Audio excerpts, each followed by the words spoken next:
क्या नहीं हुआ? सब लोग बोल रहे नहीं चालू है। तो 30 सेकंड हो गए ना, तब तूने तभी चालू किया था ना, कि अभी चालू किया?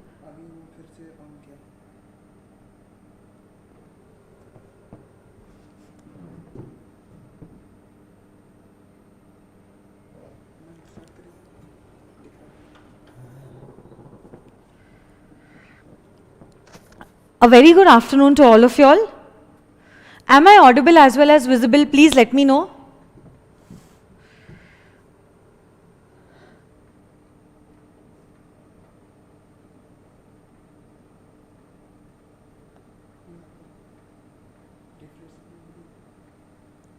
You are live on economics.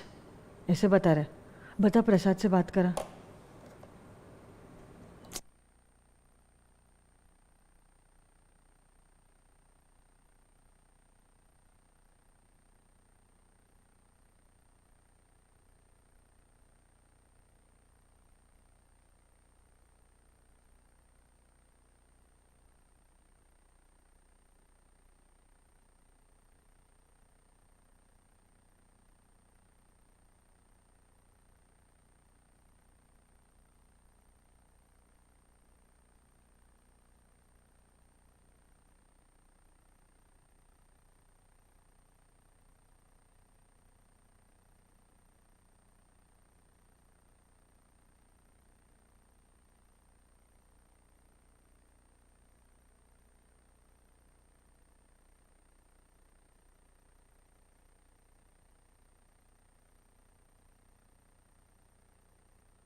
Class at the rate 135.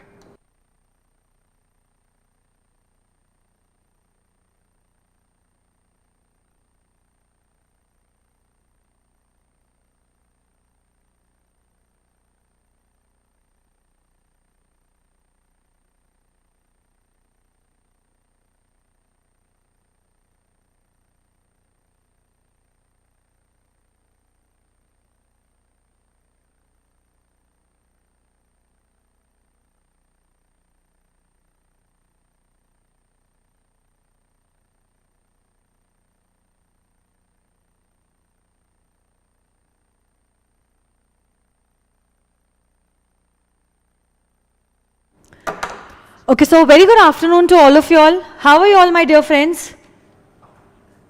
So I think now the lecture is audible as well as visible on the law tab.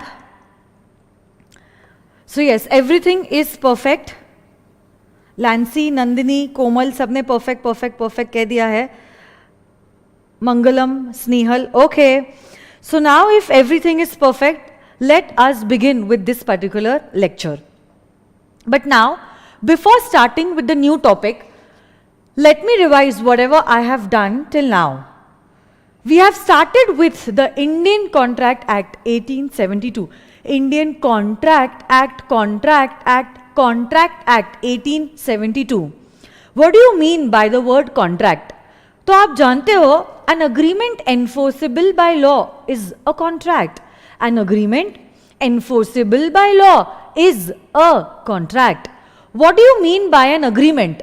Offer plus acceptance is an agreement. Offer plus acceptance means an agreement.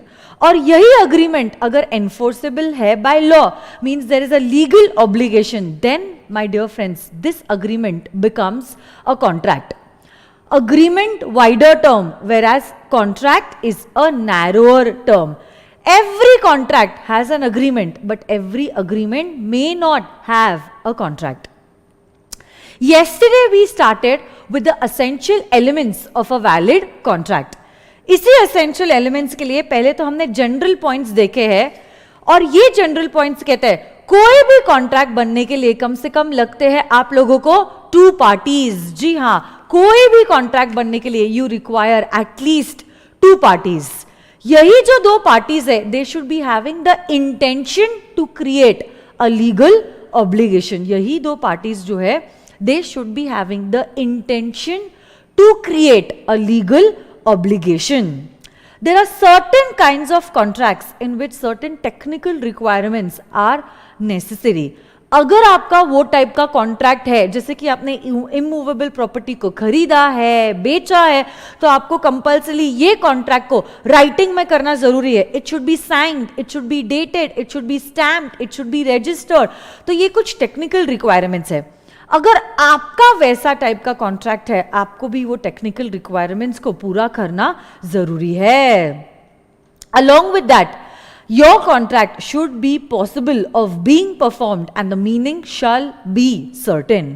इसके अलावा my dear friends, section number 10 जो है, section number 10 also gives us certain essential elements of a valid contract, starting with the first point which says कोई भी contract बनने के लिए agreement का होना जरूरी है. And agreement would constitute of 2 elements, offer plus and acceptance.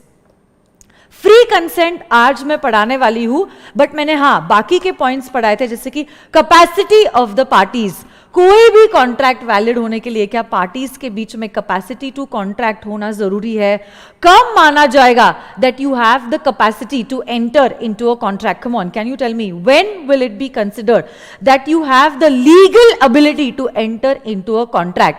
If you are a major, you are having a sound mind, and if you are not disqualified by law, you will be able to enter into a contract.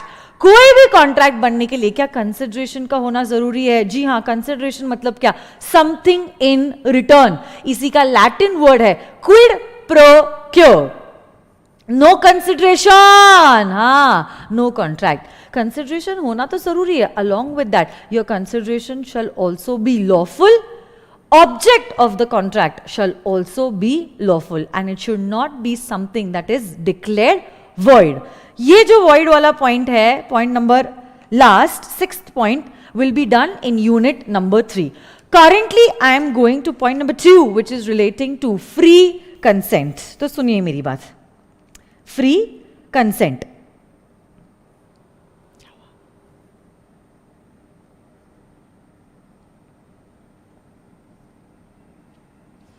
Indian Contract Act.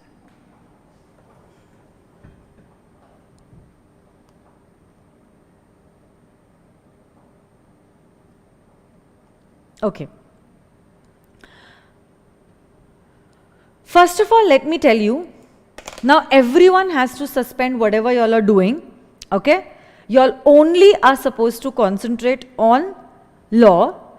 Sit straight like good children, your eyes and ears open. अब मैं नया topic शुरू करने जा रही हूं, so till that time I don't want any disturbance from you all. सुनो मेरी बात, ठीक है? पहली बात तो, जब कभी भी कोई भी कॉन्ट्रैक्ट आपको वैलिड चाहिए, both the parties should think about the same thing in the same sense at the same time. वापस से, both the parties should think about the same thing in the same sense at the same time. इसी को हम लोग Latin में कहते हैं consensus ad idiom. इसी को हम क्या कहते हैं? consensus ad idiom.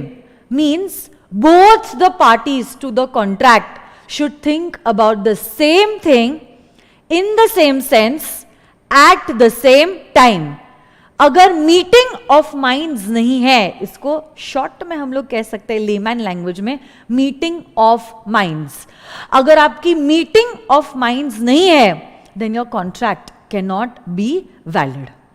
अब देखो, दोनों भी parties are thinking about the same thing in the same sense at the same time, but along with that act says what we also require is the free consent of both the parties. आप अगर गौर फरमाओगे, इस शब्द में दो चीजें involve है. इस शब्द में दो चीजें इन्वॉल्व है. पहली बात तो, the contracting parties must give their consent. The contracting parties must give their consent. Consent मतलब मंजूरी. और कंसेंट के साथ साथ एक्ट ये भी कहती है their consent should be free. Their consent should be free. तो पहली बात तो वी वॉन्ट देयर कंसेंट, और कंसेंट के साथ साथ हम कह रहे हैं उनका कंसेंट हमें फ्री भी चाहिए।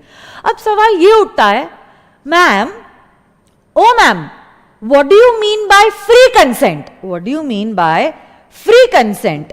अब एक्ट कहती है any consent that you got, any consent that you got which is not caused bye,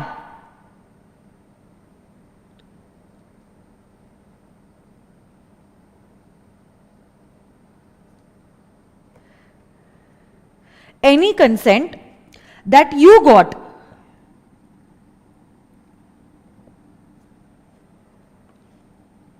which is not caused by, क्या आप लोग बोल सकते हो which is not caused by? 5 things. What are these 5 things? Can you all answer me?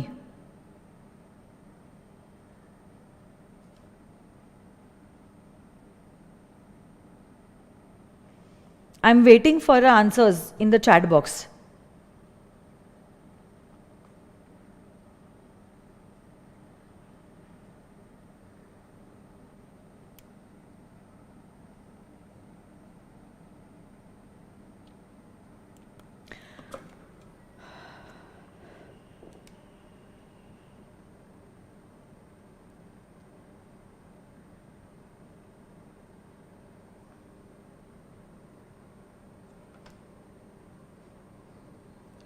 Very good, राशि ने सबसे सही जवाब दिया है, when your consent is not caused by coercion, undue influence, fraud, misrepresentation and mistake, it will be considered as if your consent is a free consent.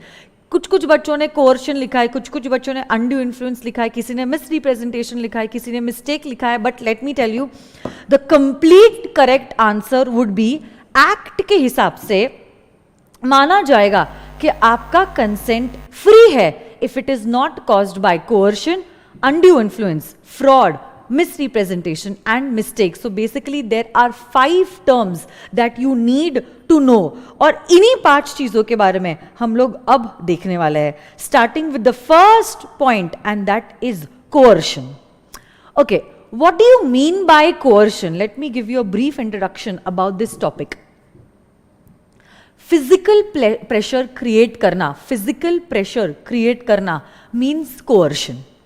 तो जैसे कि से फॉर एग्जाम्पल गन पॉइंट में किसी ने आपको मजबूर किया है कि आपका ये जो घर है उसके नाम पे कर दे. अब यहां पे आपने कंसेंट तो दिया है क्योंकि आप कह रहे हो घर चले जाए चलेगा, जान नहीं जानी चाहिए. यहां पे आपने कंसेंट तो दिया है, कंसेंट देना मतलब मंजूरी देना, हाँ बोलना टू दैट पर्टिकुलर कॉन्ट्रैक्ट. आपने हाँ तो कह दिया है क्योंकि आप डरे हुए हो, आपको लग रहा है अगर ये मेरी जान ले लेगा तो अब क्या करूंगा मैं प्रॉपर्टी का, प्रॉपर्टी चले जाए चलेगा बट जान नहीं जानी चाहिए. आपने हाँ कह दिया है उसे कि जी हाँ आप ले लो मेरा घर, मुझे कोई प्रॉब्लम नहीं, मुझे कोई एतराज नहीं है, बट यहां पे आपका कंसेंट फ्री नहीं था. It was under some physical pressure. Gun point पे उसने आपको थ्रेटन किया कि हे मिस्टर, अगर आपने ये घर मेरे नाम पे नहीं किया मैं आपको मार दूंगा, जान ले लूंगा मैं आपकी, फिर देखते हैं क्या होगा. अब ऐसे केस में आपने कंसेंट दिया है, आपने कंसेंट दिया है, बट यहां पे आपका कंसेंट फ्री नहीं है. माना जाएगा कि आपका consent has been caused by coercion. आपका consent has been caused by coercion. Coercion मतलब फिजिकल प्रेशर अप्लाई करना. पीपीटी बुक्स में जैसे आप देख ही सकते हो, देखो यहां पे क्या हुआ है. नाना पाटेकर ने गन पॉइंट पे आरके को थ्रेटन किया, कहा कि हे आरके, तू मुझे 20 लाख का लोन दे, वो भी without taking any interest from me, और ये लोन मैं रीपे करना चाहूंगा तो करूंगा, नहीं तो मैं नहीं करूंगा, मेरी मर्जी मेरा मन. अब ऐसे केस में ऑब्वियस ही बात है 20 लाख रुपए से तो ज्यादा आरके को अपनी जान की कीमत है, तो अब वो ये कॉन्ट्रैक्ट के लिए अपना कंसेंट देता है, बट यहां पे उसका कंसेंट फ्री नहीं माना जाएगा that his consent has been given under coercion मतलब फिजिकल प्रेशर। ऐसे कॉन्ट्रैक्ट्स जहां पे आपका कंसेंट फ्री नहीं होता है, ये कॉन्ट्रैक्ट्स वैलिड नहीं होते हैं। आगे मैं आपको पढ़ाने वाली हूं, आज ही मैं आपको पढ़ाने वाली हूं, these contracts are actually voidable in nature. But now what we are looking under section number 10 are essentials of a valid contract. So we want valid contract के essentials. तो उसके हिसाब से अगर देखा जाए, हम कह सकते हैं any contract that is caused under coercion, undue influence, fraud, misrepresentation or mistake cannot be considered as valid contracts. तो यहां पे इस एग्जाम्पल में ये कॉन्ट्रैक्ट को हम वैलिड नहीं मान सकते हैं। यहां पे इस एग्जाम्पल में हम कॉन्ट्रैक्ट को वैलिड नहीं मान सकते हैं। Yes, such contracts are voidable. कुछ बच्चों ने जवाब दिया है, जैसे कि शुभम ने, गौरव ने, निशांत ने, श्याम ने, दिव्यांशु ने, रिकी ने, प्रियल ने। Very good my dear friends. Yes, these contracts are voidable, agreed, but I am assuming that आपको voidable का concept नहीं पता है, इसीलिए मैं आपके बेसिक से इस टॉपिक को लेके जा रही हूं। such contracts are not valid, they are not valid, agreed they are voidable, but वो मैं आपको बाद में सिखाऊंगी। currently इतना समझ लो, these contracts are not valid in nature. Why? Because these contracts were created under coercion. These contracts were created under coercion. These contracts were created under coercion. तो सबसे पहला टर्म जो हमने देखा है वो है coercion. सब लोग मेरे साथ बोलो तो क्या है ये term?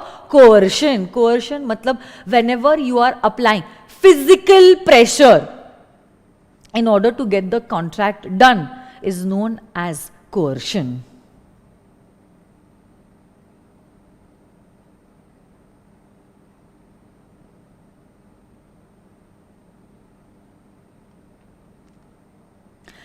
Next point, my dear friends, undue influence. Next point is talking about undue influence. नाम में लिखा है undue influence, मतलब आपकी influence का आप गैर फायदा उठा रहे हो। आपकी influence का आप गैर फायदा उठा रहे हो, उसी को कहते हैं as undue influence. उसी को क्या कहते हैं बोलो तो बच्चों? undue influence. आपकी पोजीशन का आप गैर फायदा अनड्यू एडवांटेज उठा रहे हो, उसी को कहते हैं अनड्यू इन्फ्लुएंस। जैसे कि से फॉर एग्जाम्पल, आपकी कॉलेज की टीचर आपको बोल रही है कि अगर आप चाहते हो आप बीकॉम में पास हो जाओ, आपकी ये जो गाड़ी है वो मुझे गिफ्ट कर दो। अब यहां पे टीचर ने अपनी पोजीशन का गैर फायदा उठाया है और आपको कह रही है कि अगर आप पास होना चाहते हो, आपकी कार उन्हें बर्थडे में गिफ्ट कर दे। अब यहां पे आप हां तो कह दोगे because you don't want to fail become, मतलब अगर आप बीकॉम फेल हो जाओगे आपकी इज्जत क्या रहेगी मार्केट में, राइट? आप आपकी कार उनको दे तो देते हो, बट यहां पे आपका कंसेंट फ्री नहीं था। It was caused under influence. आपने हाँ बोला बट इन्फ्लुएंस में आके आपने हाँ बोला है। ऐसे कॉन्ट्रैक्ट्स को भी हम वैलिड नहीं मानेंगे। अगर आप देखोगे कोअर्शन और अनड्यू इन्फ्लुएंस दोनों में एक प्रेशर क्रिएटेड है, बट कोअर्शन में there was a physical pressure, whereas undue influence में the pressure is moral, it is more mental as compare to physical. यहां पे टीचर ने क्या आपको मारने की, जान लेने की धमकी नहीं दी है, but it is more psychological and mental. Undue influence में आपका प्रेशर फिजिकल नहीं होता है, it is more mental and it is more moral in nature. और यहां पे अनड्यू इन्फ्लुएंस में some sort of relationship is existing between you and the other party, जबकि कोअर्शन में it is not necessary that there is some kind of relationship between you and the other contracting party.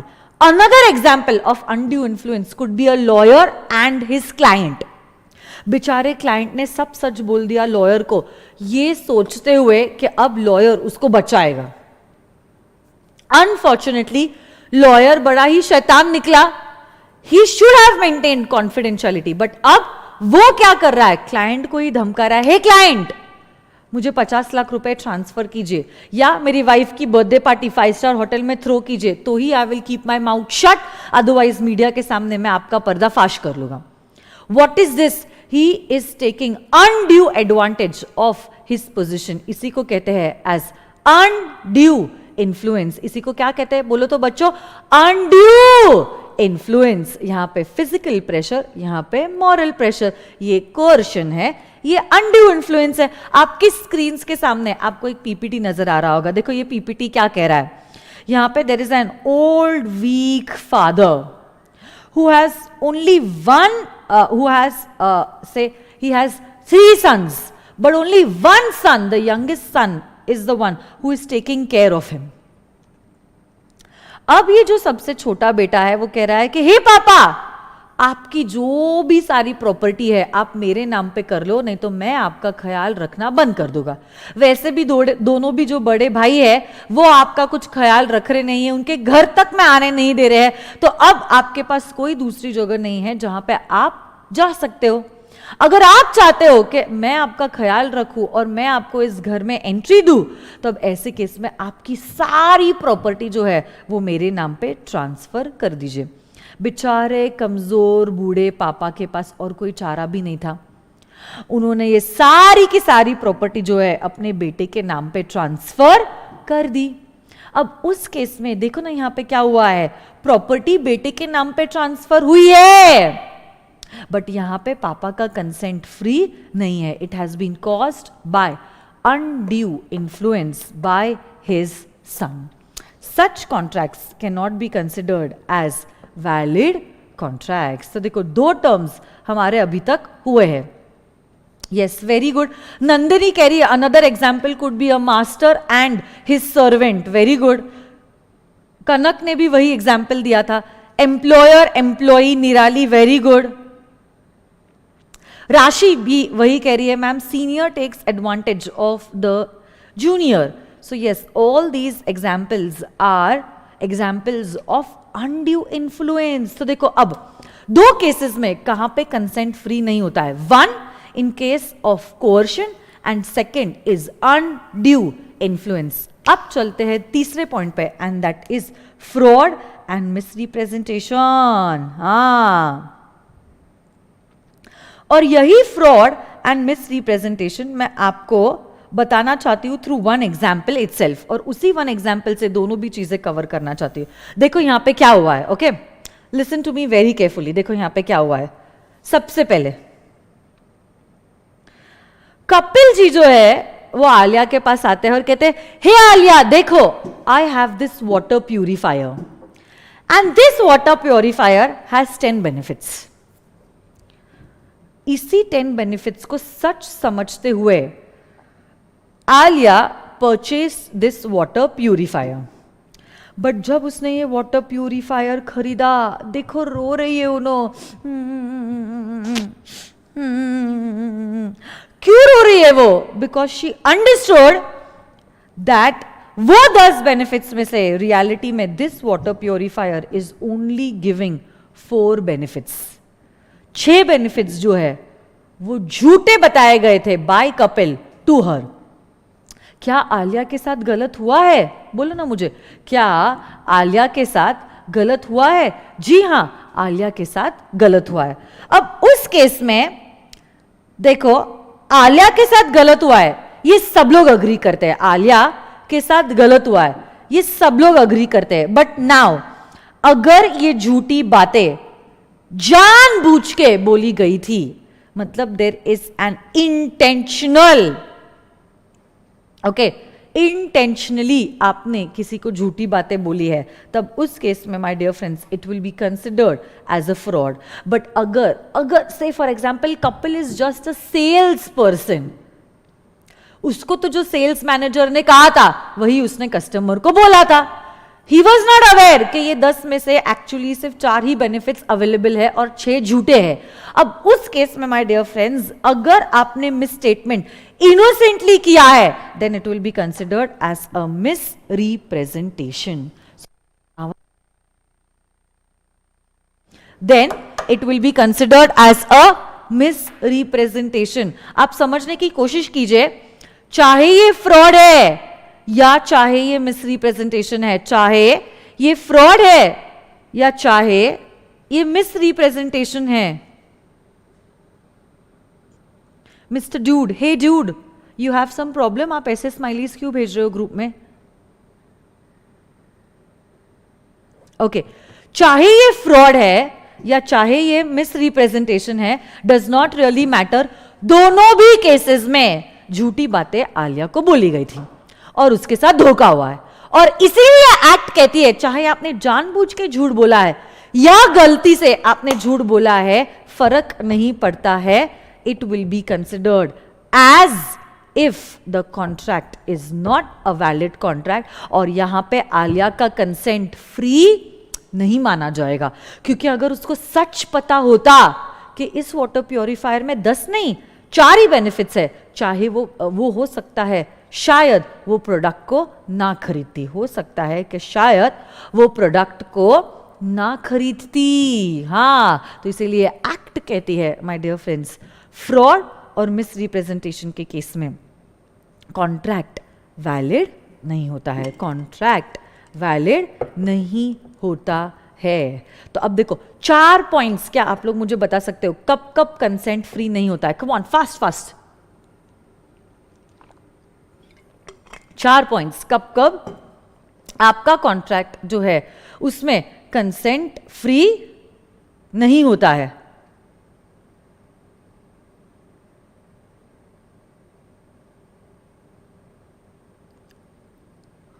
कब कब आपका consent जो है वो free नहीं होता है? बोलिए.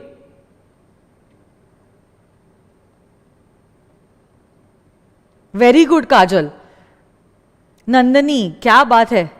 Urvashi, what is wrong with the boys? Why aren't the boys answering? Some problem my dear friends?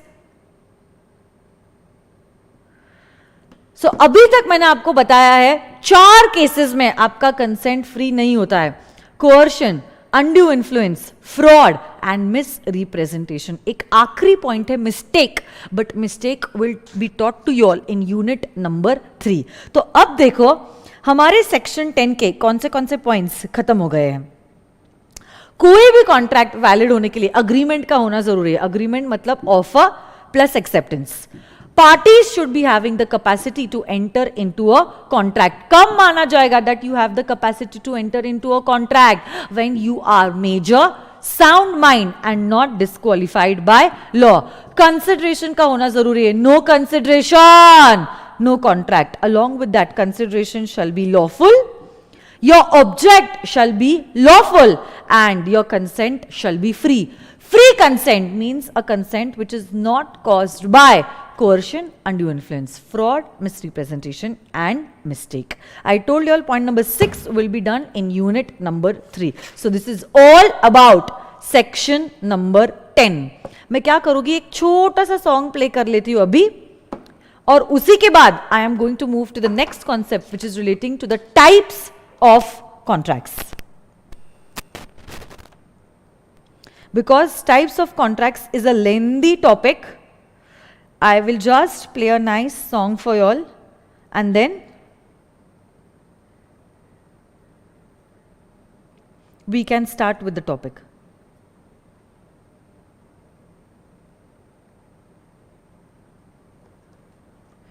क्या आपको सॉन्ग की आवाज आ रही है?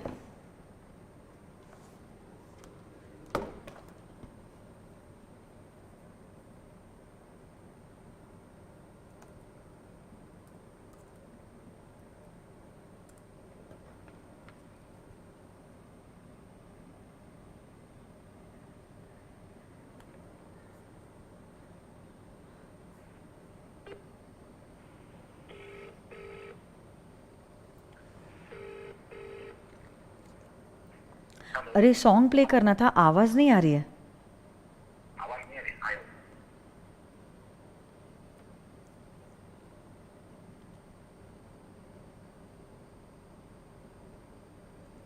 कैन यू ऑल, क्या आप लोगों को आवाज आ रही है?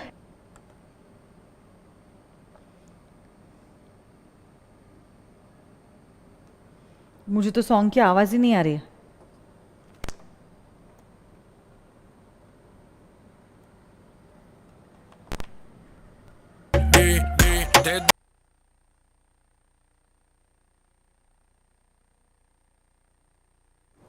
Okay, so the break time's over. Check, check, check. Okay.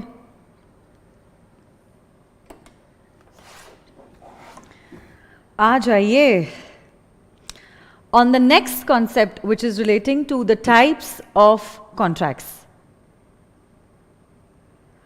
Class रहने नहीं दे सकते बेटा. नेक्स्ट टाइम सॉन्ग रहने दूंगी बट क्लास नहीं रहने दे सकते.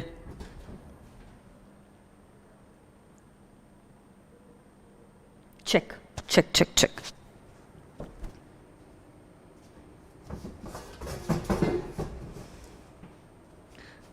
Okay,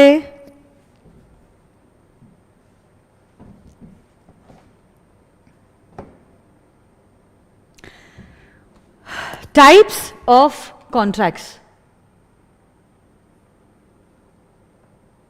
Okay, I know you all are back, even I am back. Come on. सबसे पहला type on the basis of validity, आपको दिख रहा है आपके चार्ट बुक पे, on the basis of validity, chart number 1.2. अभी तक तो हमारा पिछले 2 दिनों में एक ही चार्ट कंप्लीट हुआ है. Now we are starting with chart number 1.2. What is this point talking about? It is talking about types of contract. So अलग अलग बेसिस पे आपके कॉन्ट्रैक्ट्स अलग अलग टाइप्स में डिवाइडेड है. सबसे पहला जो टाइप है that is on the basis of validity.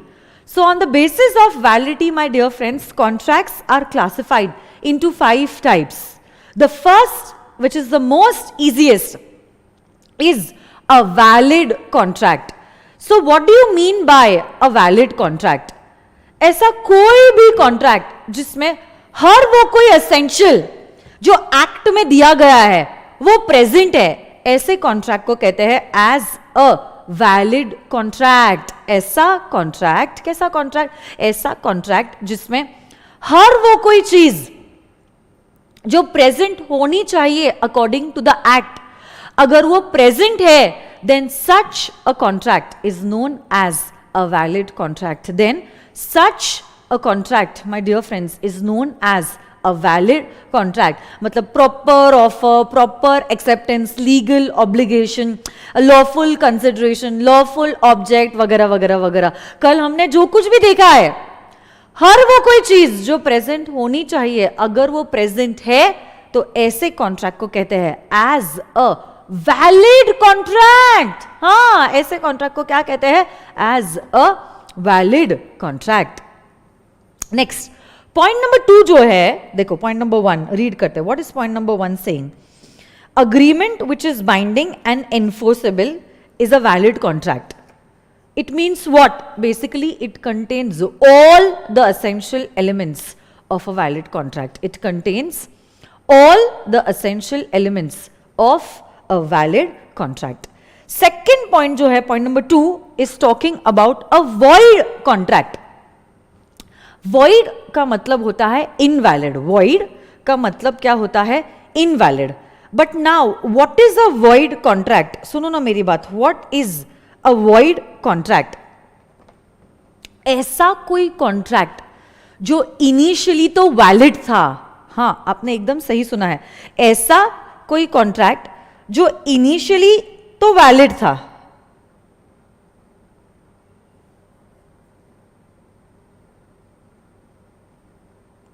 ऐसा कोई कॉन्ट्रैक्ट जो इनिशियली तो वैलिड था,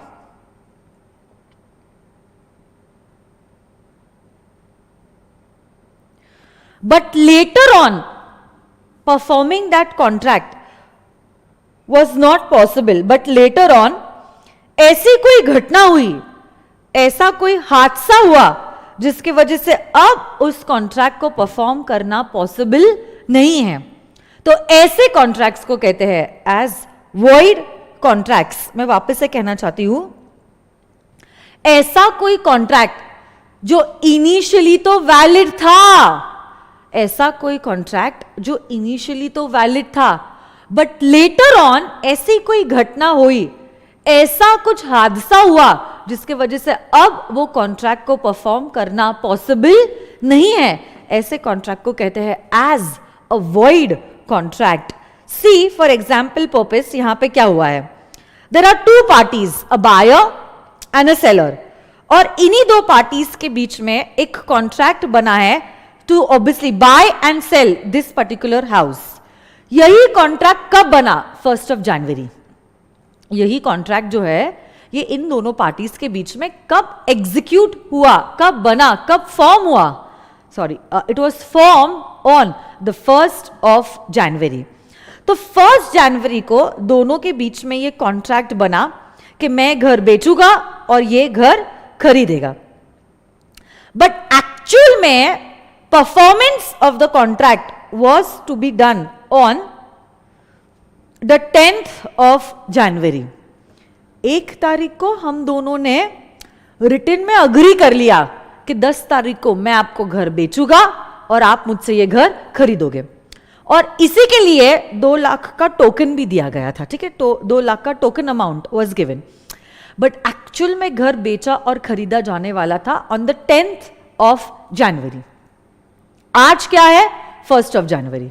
घर को एक्चुअली खरीदने और बेचने कब वाले हो? 10th ऑफ जनवरी को।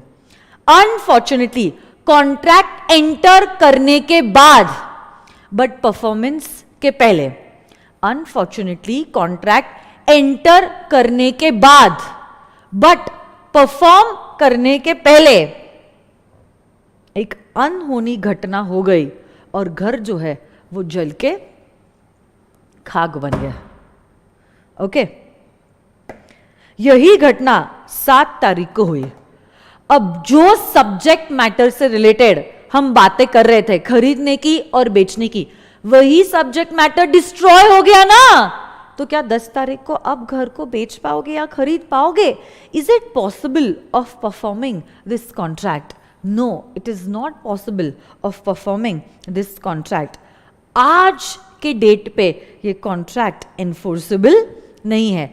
इनिशियली जब कॉन्ट्रैक्ट एंटर हुआ था तब कॉन्ट्रैक्ट को परफॉर्म करना पॉसिबल था, आज कॉन्ट्रैक्ट को परफॉर्म करना पॉसिबल नहीं है। My dear friends, such contracts are known as void contracts. ऐसे कोई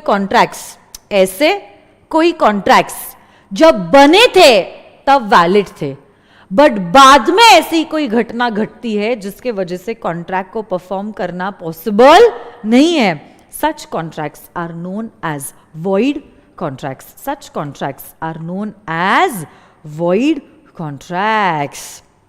So देखो, a contract basically which ceases to be enforceable. Cease हो जाना मतलब stop हो जाना, मतलब initially it was enforceable but now it is not enforceable. Such contracts are known as void contracts. Such contracts are known as void contracts.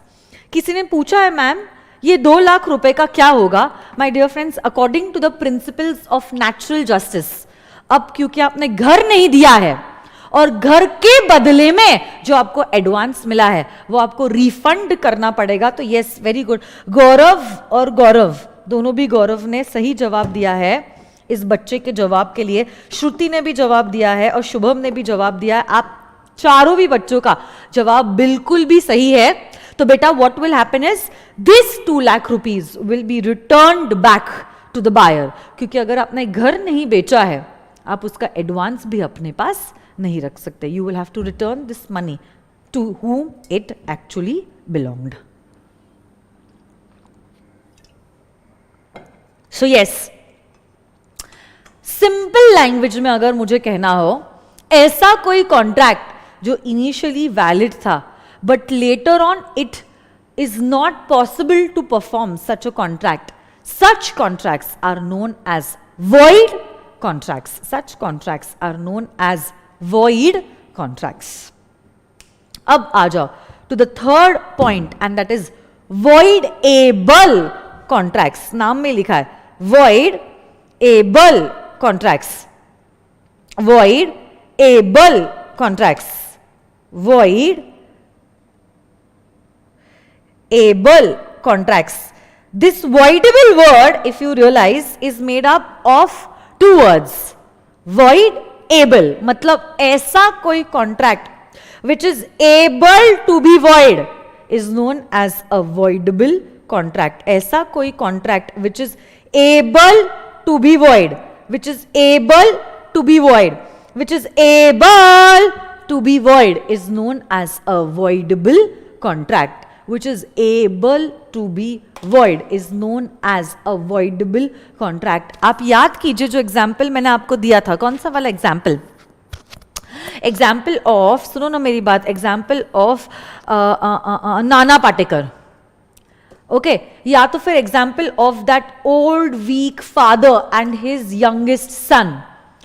जहां कहीं पे भी आपका कंसेंट फ्री नहीं होता है, जहां कहीं पे भी आपका कंसेंट फ्री नहीं होता है, या तो फिर आपकी फेवरेट आलिया का एग्जाम्पल, जहां कहीं पे भी आपका कंसेंट फ्री नहीं होता है. आपका कंसेंट कब कब फ्री नहीं होता है? When your contract is caused by coercion, undue influence, fraud, misrepresentation और मिस्टेक. जहां कहीं पे भी आपका कंसेंट जो है वो फ्री नहीं है, such contracts are actually known as voidable contracts. Such contracts are actually known as voidable contracts. Such contracts are actually known as voidable contracts. Such contracts are actually known as what? Come on, tell me guys.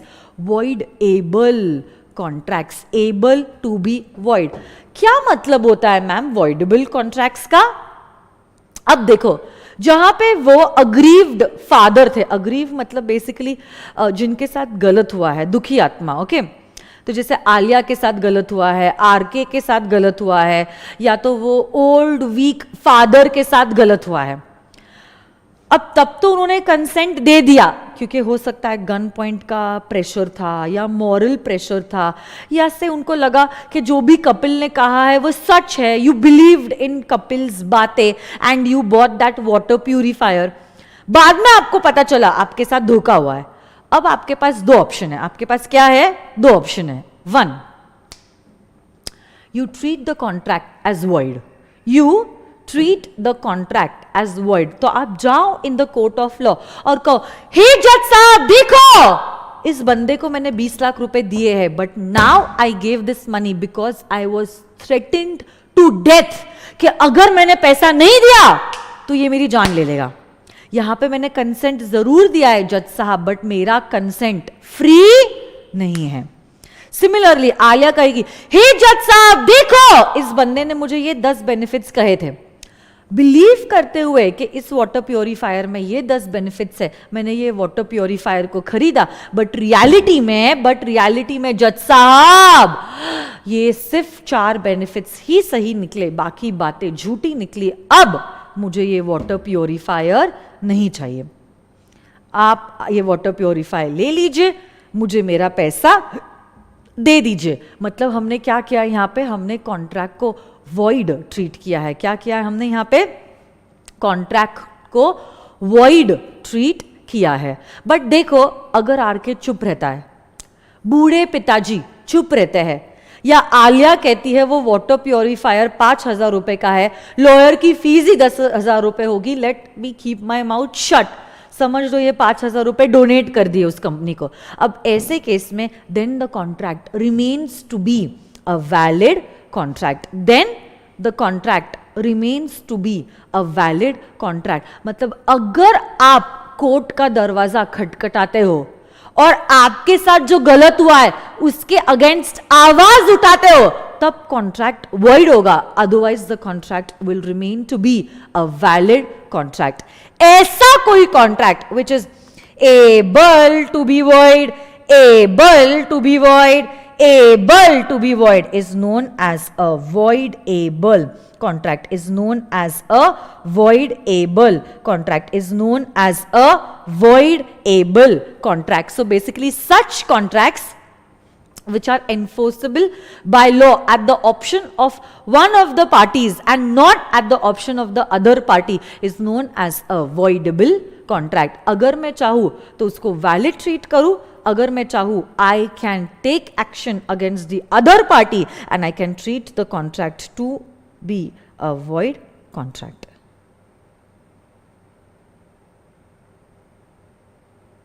Something wrong with you guys? Yes, aggrieved party जो है, aggrieved party मतलब वो दुखी आत्मा.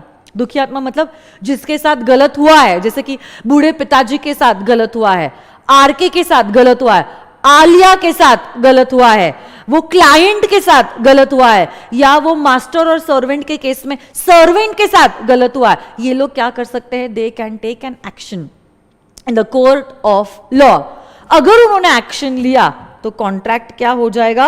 Void हो जाएगा. और अगर उन्होंने एक्शन नहीं लिया the contract will remain to be a valid contract. तो देखो, बड़े ही खूब तरीके से लॉ मेकर ने आपके लिए कोर्ट के दरवाजे खुले रखे हैं, बट अब आपका राइट है. अगर आप चाहो आप एक्सरसाइज करो, और अगर आप ना चाहो तो आप एक्सरसाइज ना करो. अगर आपने राइट को एक्सरसाइज किया, then the lawmakers are with you and will treat the contract to be void. But if you keep your mouth shut, unfortunately, even the lawmakers will not be able to help you out and the contract will remain to be a valid contract. Such a contract is known as a voidable contract. Such a contract is known as a, come on, tell me, voidable contract. तो देखो, 3 contracts के types हमारे हो चुके हैं. Valid, ऐसा कोई contract होता है जिसमें हर वो कोई चीज जो प्रेजेंट होनी चाहिए वो प्रेजेंट है. वॉइड कॉन्ट्रैक्ट क्या होता है? A contract which ceases to be enforceable by law becomes void when it ceases to be enforceable. मतलब जब तक सारी चीजें सही थी तब तक वो वैलिड था, बट जब परफॉर्म करना इम्पॉसिबल हो जाता है तब से वो कॉन्ट्रैक्ट को वॉइड माना जाएगा. और voidable, an agreement which is enforceable by law at the option of one or more of the parties but not at the option of the other parties will be regarded as a voidable contract. जी हाँ, will be regarded as a voidable contract. Differentiation read करना आपका homework होगा, ठीक है? So you all are supposed to read the differentiation between a void contract and a voidable contract. And you have to tell me this differentiation tomorrow when I will ask you in the discussion. तो आज मैं इसके बारे में discuss नहीं कर रही हूँ, अदरवाइज मुझे पता है आप बहुत आलसी हो जाओगे और आप रीड भी नहीं करोगे, है ना? तो मैं इसके बारे में कुछ भी डिस्कस नहीं करने वाली हूँ. And tomorrow I am going to ask questions. So वही बच्चे जिन्होंने पढ़ाई की है will be in a position to give me the answers. Okay, next, 4th and 5th point, illegal contract and unenforceable contract. सुनो ना, illegal contract,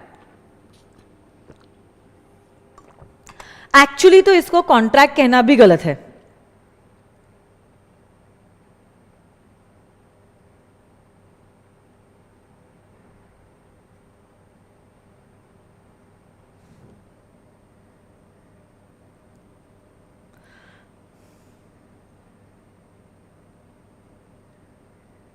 एक्चुअली तो इसको कॉन्ट्रैक्ट कहना भी गलत है. It is going to be considered as an illegal agreement. देखो ना, ऐसा कोई अग्रीमेंट जिसमें जो लॉ ने फॉरबिड किया है मतलब प्रोहिबिट किया है, ऐसे अग्रीमेंट को कहते हैं एज एन इलीगल अग्रीमेंट. जैसे कि से for example A enters into a contract with B to kill C. मुझे बताओ, किसी का खून करना, किसी का मर्डर करना क्या लॉ में अलाउड है? Of course not. Killing somebody और किसी का खून करना, मर्डर करना is forbidden by our laws. It is forbidden करना मतलब बैंड है, प्रोहिबिटेड है. It's a criminal offence my dear friends. अगर ऐसा कोई अग्रीमेंट आप किसी के साथ करते हो जिसमें आपका objective is forbidden by law, it is known as an illegal agreement. तो मैं तो चाहूंगी इनफैक्ट आप यहां पे कॉन्ट्रैक्ट शब्द को हटा के अग्रीमेंट ही लिख दो, क्योंकि ये कभी कॉन्ट्रैक्ट बन ही नहीं सकता है. Because one of the elements is missing over here to form a valid contract, and that is a lawful object. यहां पे आपका ऑब्जेक्ट ही ऐसा कुछ है जो लॉ मेकर ने प्रोहिबिट किया है, फॉरबिडन किया है. फॉरबिडन करना मतलब प्रोहिबिट करना, बैन करना. तो ऐसी चीज आप कर ही नहीं सकते हो. Yes, very good. कोई बच्चे कह रहे it is void ab initio. Perfecto, एकदम perfect my dear friends. Void ab initio. Void मतलब इनवैलिड, एब इनिशियो मतलब राइट फ्रॉम द बिगिनिंग. यहां पे कभी कॉन्ट्रैक्ट हमारा बना ही नहीं था. It is void ab initio, void right from the beginning. तो ऐसा कोई अग्रीमेंट जिसके द्वारा आपने कोई ऐसा काम करने का डिसाइड किया है जिसको कानून ने प्रोहिबिट किया है, ऐसे अग्रीमेंट को हम मानेंगे as an illegal agreement. Yes, ठीक है. Next, unenforceable contract. Unenforceable contract. What is an unenforceable contract? अब सुनो, unenforceable contract. A contract which is good in substance. Okay, तो ऐसे तो सब कुछ सही है, but now there is a certain technical defect. There is a certain technical defect. Such a contract is known as an unenforceable contract. But because it is good in substance, it's not a big deal. आप ये technical defect को correct कर सकते हो, और जैसे ही आप ये technical defect को correct कर लेते हो, my dear friends, this unenforceable contract becomes enforceable.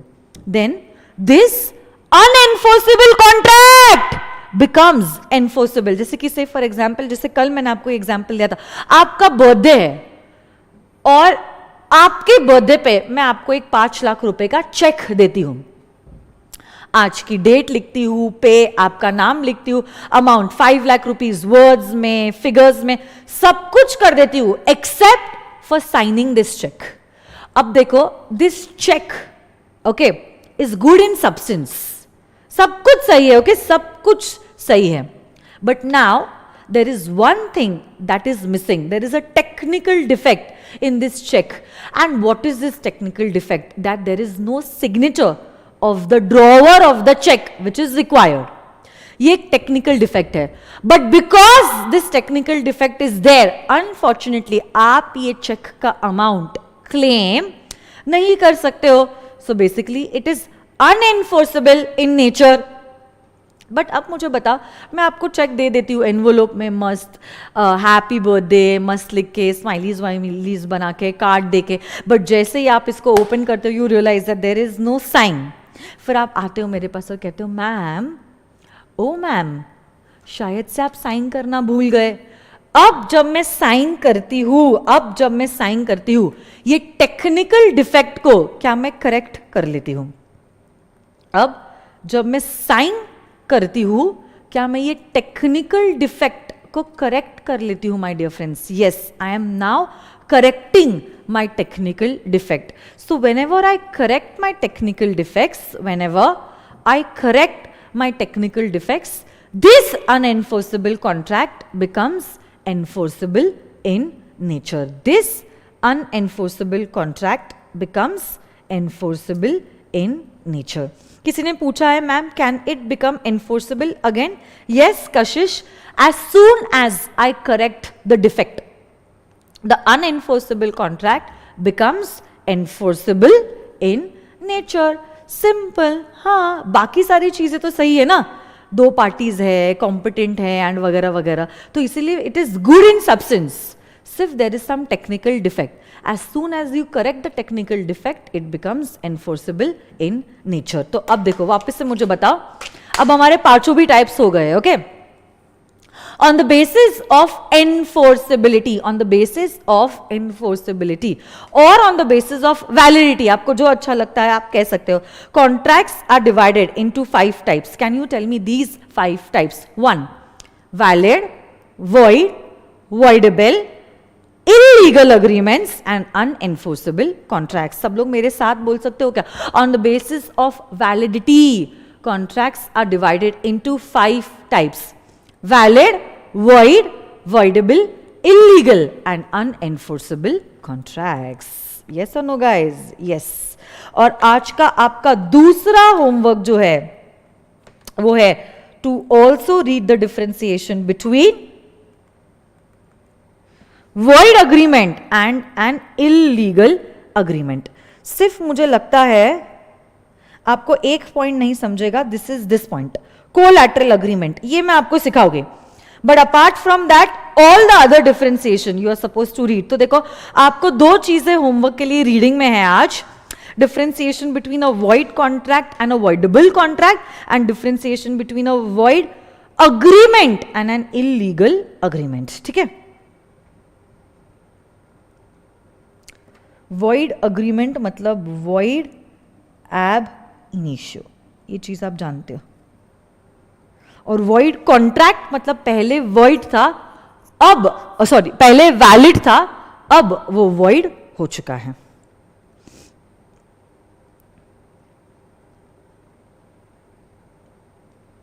ओए बाय बाय नहीं बोलना है सुयश, लेक्चर अभी तक खत्म नहीं हुआ है, सिर्फ मुझे याद आया इसलिए मैंने आपको होमवर्क बताया है। मैं ये पूरे टाइप्स ऑफ कॉन्ट्रैक्ट्स को फिनिश करने वाली हूं, जिसके बाद ही आपको छुट्टी दी जाने वाली है। अभी छुट्टी नहीं मिली है, रुको रुको, I still have 15 minutes in my hand. Come on.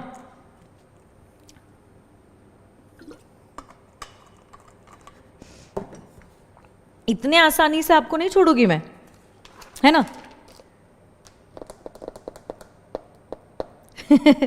चलो आ जाओ। हाँ ना, होमवर्क दिया तो फिर बोलने लग गया बाय बाय मैम। मेरी हैबिट ऐसी है कि जैसे ही मुझे क्लिक होता है या दिखाई देता है मैं तुरंत बोल देती हूँ ये आज का होमवर्क है, ऐसे एंड में नहीं बोलती हूँ। उसकी भी बेचारे की कोई गलती नहीं है, अभी तीसरा दिन तो है कि हम लोग मिले हैं, so might be you are not knowing the pattern in which I conduct the lectures. कोई बेचारा नहीं है वो, ठीक है? आ जाइए। Next, on the basis of formation, my dear friends, contracts are divided into 5 types. On the basis of formation, hey dude, I don't know what your name is, मुझे भी आप लोगों को पढ़ाने में बहुत ज्यादा मजा आता है ना?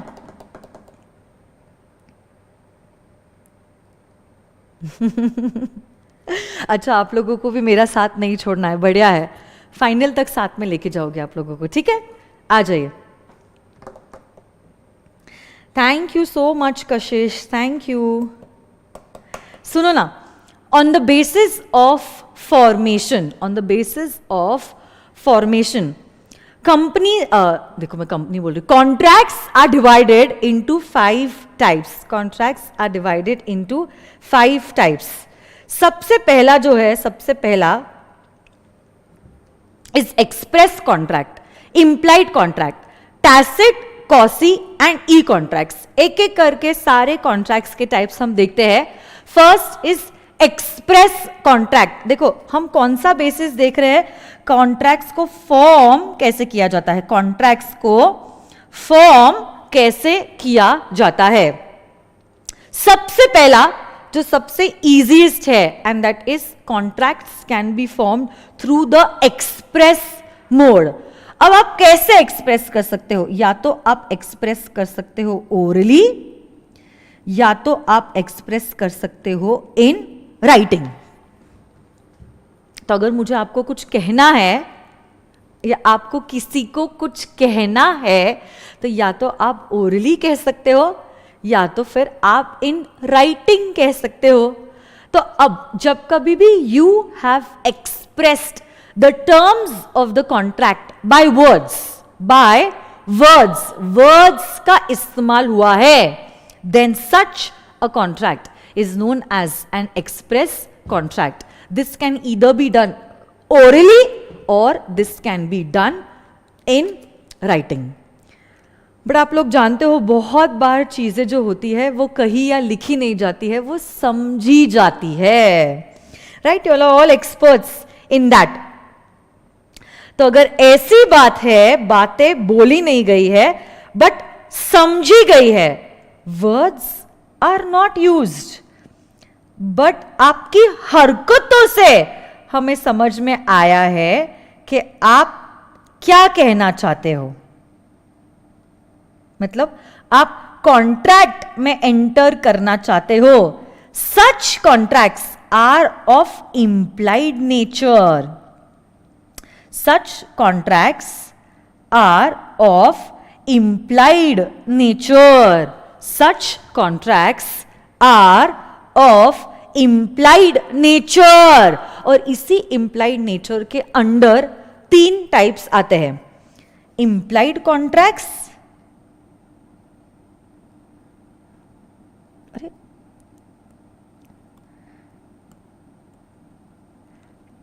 tacit contracts and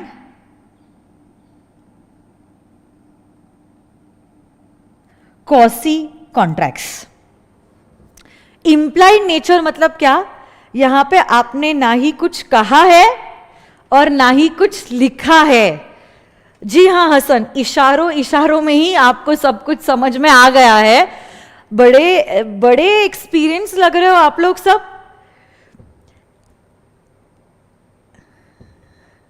तब ऐसे केस में उसको इंप्लाइड नेचर कहते हैं.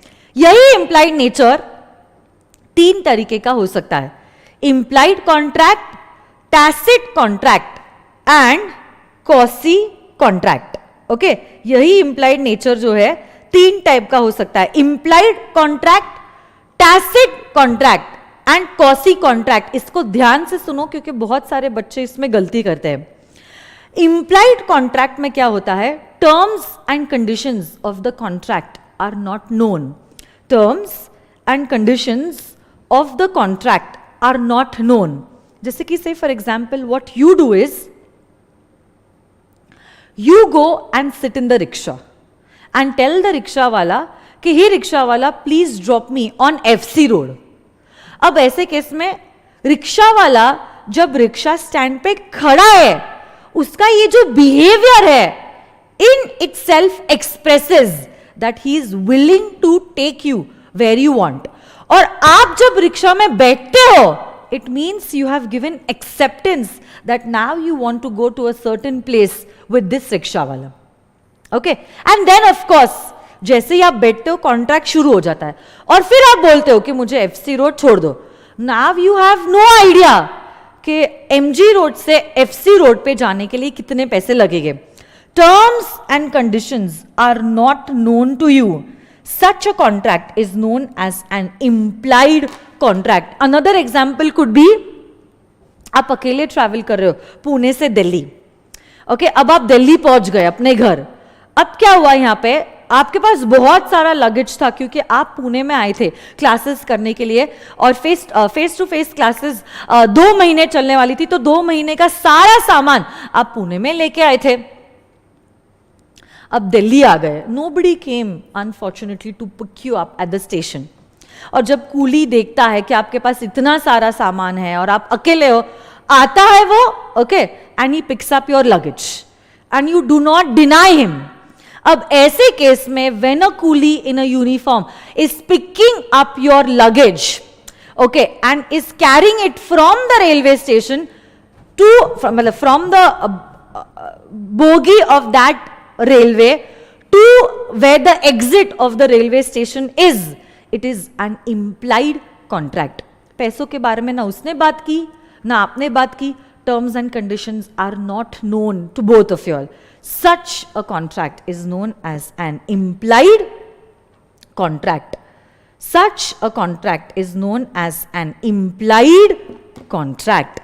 But where terms and conditions are known, it is known as a tacit contract. When terms and conditions are known, it is known as a tacit contract. Example, you go to an ATM, you swipe in your card, enter the PIN, enter the amount and you get the cash. तो exactly आपको पता है जब मैंने 10,000 रुपए डाला है 10,000 रुपए मेरे बैंक अकाउंट से कम होने वाला है। समझ में आ रही है आपको बात? तो यहां पे terms and conditions are known to both the parties.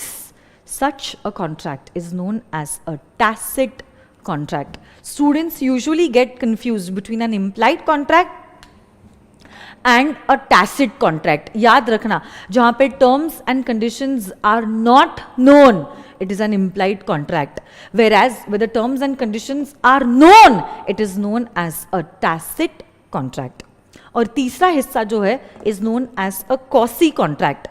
Those contracts which are implied by law, those contracts which are implied by law are known as quasi contracts. Those contracts which are implied by law, मतलब यहां पे दोनों parties ने आपस में एक दूसरे के साथ कॉन्ट्रैक्ट एंटर नहीं किया है, नहीं किया है, कॉन्ट्रैक्ट एंटर नहीं किया है। सिर्फ यहां पे क्या हुआ है, यहां पे कुछ ऐसा हुआ है कि कानून ने आपके ऊपर ऑब्लिगेशन डाला है कि अब आपको ये जिम्मेदारी पूरी करनी पड़ेगी। ऐसे कॉन्ट्रैक्ट्स को कहते हैं as quasi contracts. Example, you found some lost goods. When you find certain lost goods, lawmakers give you a obligation to find the true owner and return the goods to the original owner. अब ऐसे case में ये जो obligation है was implied by law and such a contract will be known as a quasi contract. जी हाँ, जहां पे एक साइड पे lawmaker ने आपको ड्यूटी दी है to find the true owner of the goods, वो आपको कुछ rights भी देता है, जैसे कि राइट देगा कि जितना भी खर्चा ट्रू ओनर को ढूंढने में लगा है वो खर्चा आप उस ओनर से रिकवर कर सकते हो। गेटिंग दिस और नो माय डियर फ्रेंड्स? देखो, अगर आप चाहते हो इस चार्ट को लिख सकते हो। I am giving you exactly 1 minute. Please take a stick note and write it down and you can stick it in your chart book. Come on, fast fast.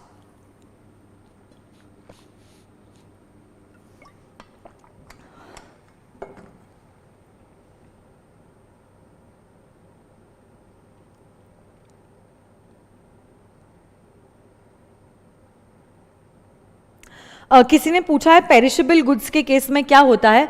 वैसे तो मैं finder of lost goods quasi contracts में unit number 6 में detail में पढ़ाने वाली हूं, but because कनक आपने ये क्वेश्चन पूछा है, let me tell you, perishable goods के केस में you are allowed to sell the goods. ठीक है,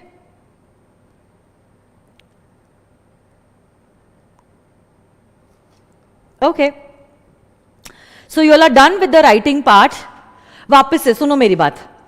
इंप्लाइड नेचर, 3 तरीके के कॉन्ट्रैक्ट्स हो सकते हैं, implied contract, tacit contract and quasi contract. जहां पे terms and conditions are not known, it is an implied contract. where terms and conditions are known, it is known as a tacit contract. And where a contract is implied by law, it is known as a quasi contract.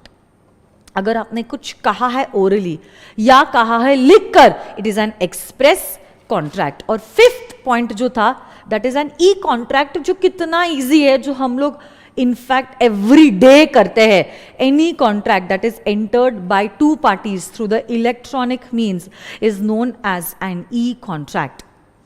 जैसे कि unfortunately अभी तो नहीं possible है, but BookMyShow से movie ticket खरीदना, MakeMyTrip से holiday की फ्लाइट टिकट्स बुक करना, अमेजोन से कुछ सामान खरीदना, या फ्लिपकार्ट से कुछ कपड़े खरीदना, या से फैक्ट्री ए ने फैक्ट्री बी के साथ कॉन्ट्रैक्ट एंटर किया है to sell and purchase raw material through emails. What are these? These are nothing but they are classic examples of e-contracts. तो बदलते वक्त के साथ हमने हमारे कानून को भी बदला है और कहा है आज के जमाने में you can enter into contracts through the electronic means also. Such contracts will be known as E contract. Simple. आइए रीड करते हैं, चलो। So on the basis of formation, first express contract. देखो क्या कहता है express contract. If the terms are expressed by words, it could be either in writing or orally. It is known as an express contract. Implied contracts.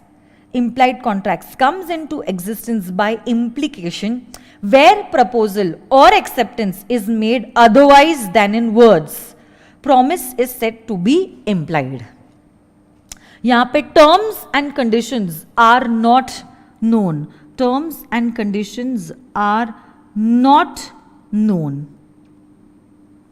Whereas tacit contracts में terms and conditions are known to the parties. यहाँ पे भी obviously without any words. Okay, यहाँ पे भी otherwise than in words. और जब law कोई कॉन्ट्रैक्ट एंटर करवाता है ओके और आपको कुछ राइट्स और ऑब्लिगेशंस देता है, it is known as a quasi contract. And when two parties enter into a contract using the electronic means, it is known as a E contract.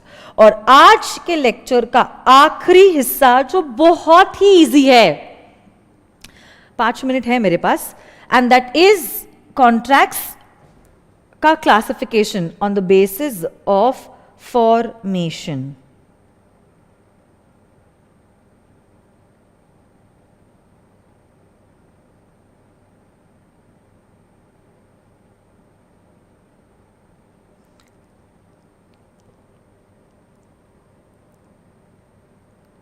कुछ problem है आप लोगों को?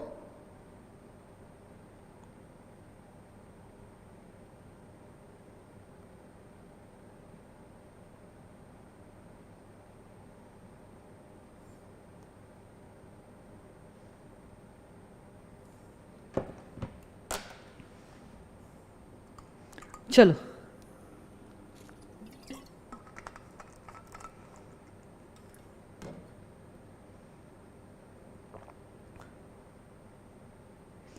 Last type,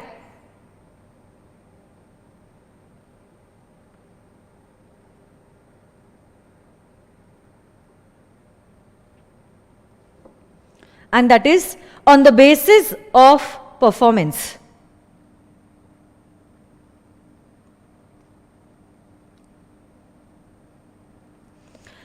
Executed, executory, executed,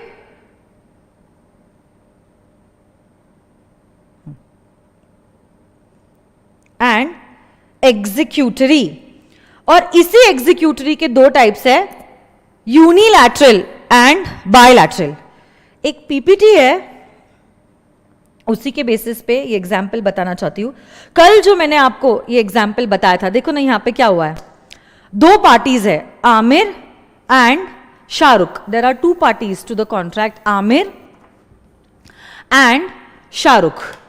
अब देखो यहां पे क्या हुआ है, आमिर ने शाहरुख के साथ एक कॉन्ट्रैक्ट एंटर किया है जहां पे आमिर अपनी गाड़ी बेचेंगे और शाहरुख जो है 50 लाख रुपए देंगे in return of the car.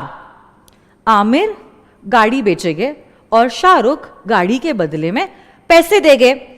अब एक्ट कहती है दोनों भी पार्टीज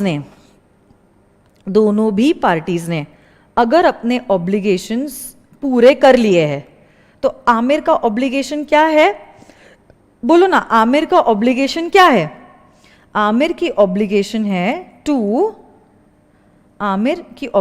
है टू गिव द कार. और शाहरुख का जो ऑब्लिगेशन है that is to give the money. अब ऐसे केस में माय डियर फ्रेंड्स, ऐसे केस में अगर दोनों भी पार्टीज ने अपने ऑब्लिगेशंस पूरे कर दिए हैं, दोनों भी पार्टीज ने अपने ऑब्लिगेशंस पूरे कर दिए हैं, दोनों भी पार्टीज ने अपने ऑब्लिगेशंस पूरे कर दिए हैं. आमिर ने भी कार दे दी और शाहरुख ने भी पैसे दे दिए. Such a contract is known as an executed contract. नाम में लिखा है एग्जीक्यूटेड, एग्जीक्यूटेड, एग्जीक्यूटेड. जिसको जो परफॉर्म करना था वो उसने परफॉर्म कर लिया है. ऐसे कॉन्ट्रैक्ट्स को कहते हैं एज एग्जीक्यूटेड कॉन्ट्रैक्ट्स। ऐसे कॉन्ट्रैक्ट्स को क्या कहते हैं? Executed contract. मतलब हर एक पार्टी की जो रिस्पॉन्सिबिलिटी थी अब वो पूरी हो चुकी है। The act is done, the contract is performed, such a contract is known as an executed contract. Aamir ने गाड़ी दे दी, शाहरुख ने पैसे दे दिए, ऐसे कॉन्ट्रैक्ट को क्या कहते हैं? Executed contract. बट अब एक्ट कहता है there is one more thing, executory contract. Executory contract, executory contract में क्या होता है माय डियर फ्रेंड्स? एक आधी पार्टी या तो दोनों भी पार्टीज ने अभी तक अपनी ड्यूटी पूरी नहीं की है। एक आधी पार्टी ने या तो दोनों पार्टी ने अभी तक अपनी ड्यूटी जो है वो पूरी नहीं की है। ऐसे कॉन्ट्रैक्ट को कहते हैं एज एन एग्जीक्यूटरी कॉन्ट्रैक्ट। एक आधी पार्टी ने या तो दोनों भी पार्टीज ने अभी तक अपनी जिम्मेदारी पूरी नहीं की है, ऐसे कॉन्ट्रैक्ट को कहते हैं एज एन एग्जीक्यूटरी कॉन्ट्रैक्ट। से फॉर एग्जाम्पल, आमिर ने तो अपनी गाड़ी दे दी बट शाहरुख ने अपने पैसे अभी तक नहीं दिए। या तो फिर शाहरुख ने तो पैसे दे दिए इन एडवांस बट अभी तक आमिर ने गाड़ी नहीं दी है। या तो ऐसा भी तो हो सकता है हमने आज कॉन्ट्रैक्ट एंटर किया था, आज क्या है? से today is 1st of January, just for example purpose, और परफॉर्मेंस का जो डेट है दैट इज से 10th of January। Contract enter कर लिया 1st Jan को और परफॉर्म होने वाला है 10th Jan को। आज क्या है? आज 1st Jan है। जब सिर्फ कॉन्ट्रैक्ट एंटर हुआ है बट परफॉर्मेंस का समय अभी तक नहीं आया है, तो ना ही आमिर ने गाड़ी दी और ना ही शाहरुख ने पैसे दिए हैं। दोनों के साइड से ऑब्लिगेशन पेंडिंग है, उसको भी हम कहते हैं एज एग्जीक्यूटरी कॉन्ट्रैक्ट। तो अब देखो, जब सारी पार्टीज ने अपने ऑब्लिगेशंस कर लिए हैं, जिसकी जो ड्यूटी थी वो करके खत्म हो चुकी है, ऐसे कॉन्ट्रैक्ट को कहते हैं as an executed contract. But now अगर किसी के साइड से ऑब्लिगेशंस पेंडिंग है, पहली पार्टी के साइड से, दूसरी पार्टी के साइड से या दोनों भी पार्टीज के साइड से, तो उसको कहते हैं एज एन एग्जीक्यूटरी कॉन्ट्रैक्ट। उसको क्या कहते हैं? Executory contract. उसको क्या कहते हैं? Executory contract. और अब ये जो पेंडिंग चीज है, अगर एक ही पार्टी के साइड से बची हुई है, देखो यहां पे सिर्फ आमिर के साइड से बचा हुआ है या तो यहां पे सिर्फ शाहरुख के साइड से बचा हुआ है, एक ही पार्टी का ऑब्लिगेशन पेंडिंग है, it is known as unilateral executory. It is known as unilateral executory. It is known as unilateral executory. और अगर दोनों भी पार्टी के साइड से ऑब्लिगेशन पेंडिंग है, it is known as bilateral executory. It is known as, बोलो तो, bilateral executory. Bye मतलब दोनों भी साइड से, यूनी मतलब एक ही साइड से बचा हुआ है। तो देखिए, let me read it out. Executed consideration is in given contract could be act और फॉरबिनेंस। ये हम देखेंगे यूनिट नंबर 2 में।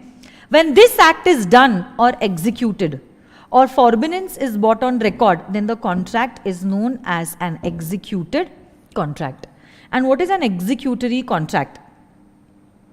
अभी तक या तो एक पार्टी या तो दोनों भी पार्टी के साइड से ऑब्लिगेशंस पेंडिंग है, it is known as an executory contract. Unilateral मतलब one sided contract, one party ने परफॉर्म किया है और दूसरे के साइड से ऑब्लिगेशन पेंडिंग है। Bilateral contracts where obligation or promise is outstanding on both the parties side, both. और यहाँ पे one has performed, other का outstanding है। So, my dear friends, this is all for today. Please remember, you have two things for homework. One, reading the differentiation between void and voidable contract, and two, void agreement and illegal agreement. So, patient listening के लिए धन्यवाद. Thank you very much. See you all tomorrow. Bye bye. Take care. Keep learning, keep revising. See you soon tomorrow.